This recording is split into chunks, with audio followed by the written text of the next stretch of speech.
Xuda hafiz ey garibi Medine, seni tapşırdım Xuday muinen.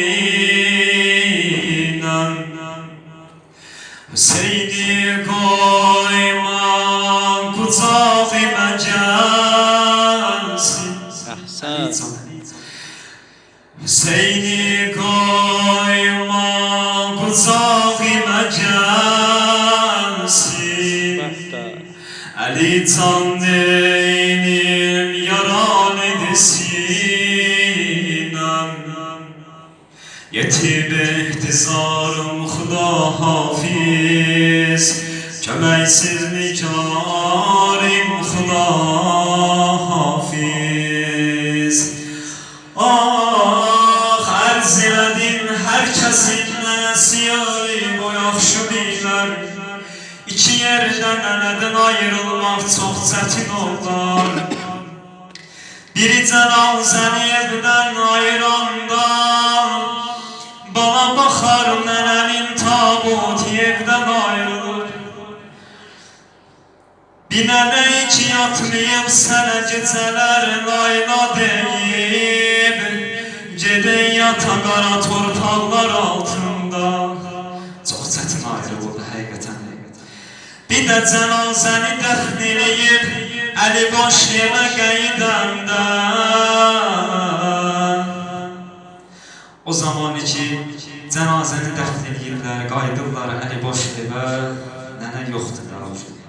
O gecələr sənin üçün oyaq qalan, sənin üçün yuxusuna haram qatan ana yoxdur. Yoxdur artıq sənin üçün. Sadəcə qəbristanlıqda yad eləyəcəksən. Xanım Zeynəbin 4 yaşı var idi, anasından ayrılanda. Hamısı körpə balalar idi.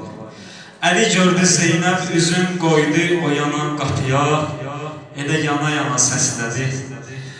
Nənə, nənə, can nənə, bağrim olub qan nənə, oyun olam gözlərə, gözlərim qurban nənəm. Nənələrdən baş nənə, diyar o yoldaş nənə, sənə sizlik deyəndə mən öleydim kaş nənə. Ay nənə, ay nənə, ay nənə, divar ağlar ay nənə, mismar ağlar ay nənə, dərdi və yar səhnidi əğyar ağlar ay nənə. Hüseynin ağlar nənə, səni soraqlar nənə, boş yerə baxanda dizin qucaqlar nənə.